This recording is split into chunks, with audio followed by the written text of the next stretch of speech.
ფაშიზმზე გამარჯვების დღე აღნიშნეს რუსთავში ომის ვეტერანები ქალაქისა და მხარის ხელმძღვანელ პირებთან ერთად დიდების ხეივანში შეიკრიბნენ და პარადიული ცეცხლი ყვავილებით შეამკეს. ვეტერანებმა 9 მაისის აღსანიშნავად ფულადის საჩუქრები როგორც ცენტრალური, ისე ადგილობრივი მთავრობის წარმომადგენლებისგან მიიღეს. როგორც ჩაიარა 9 მაისის აღნიშვნამ რუსთავში, ჩემი კოლეგა თამთა ცირამოა მოგიყვებათ. 70 წელი ფაშიზმზე გამარჯვების დღიდან ისტორიული თარიღის აღსანიშნავი ღონისძიებები ქალაქში დიდების ხეივნიდან დაიწყო. მარადიული ცეცხლის ანთების შემდეგ მემორიალი გვირგვინით რუსთავის მაჟორიტარმა დეპუტატმა ზვიად ძიძიგურმა, ქალაქის მერმა დავით ჯიქიამ, საკრებულოს თავმჯდომარემ დავით მაღლაკელიძემ და ქვემო ქართლის გუბერნატორის მოადგილემ კახაბერ გუგეშაშვილმა შეამკეს. ქალაქისა და მხარის ხელმძღვანელმა პირებმა ვეტერანებს საჩუქრად მედლები და საქართველოს პრემიერ-მინისტრის მიერ ხელმოწერილი მისალოცი ბარათები გადასცეს. რუსთავის მერიისა და საკრებულოს წარმომადგენლები ომის ვეტერანის კონსტანტინე ჯოლიას სამოქალაქო პანაშვიდსაც დაესწრნენ. კონსტანტინე ჯოლია მეორე მსოფლიო ომის მონაწილე იყო. იგი 90 წლის ასაკში გარდაიცვალა. კონსტანტინე ჯოლია დღეს რუსთავის სასაფლაოზე დაკრძალეს. მე მინდა ამ ვაჟკაცებს მიულოცო დღევანდელი დღე. სამწუხაროდ დღეს არის ერთ-ერთის გასვენება, ანუ ერთი კვირის წინ გამოგვაგდა დღეს გასვენება არის. ანუ ეხლა 34-ნი არიან რუსთავში დარჩენილები.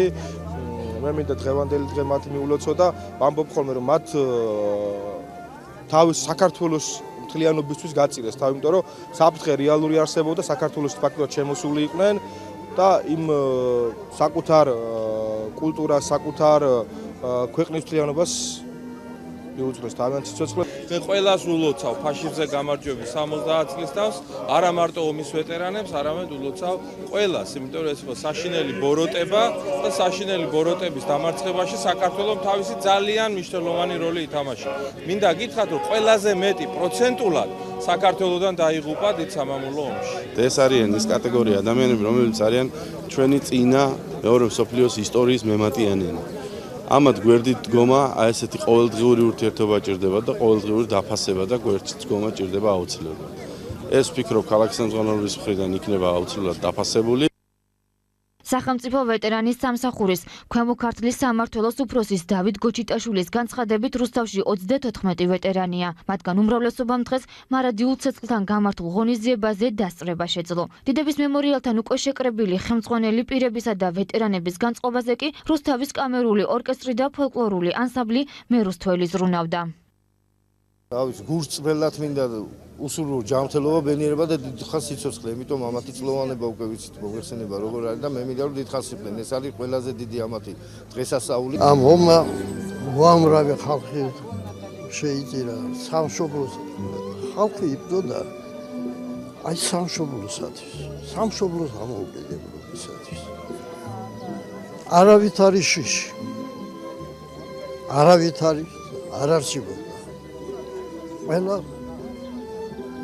მთელი სულით და ღულით რაც შეგვეძლო უდენდით.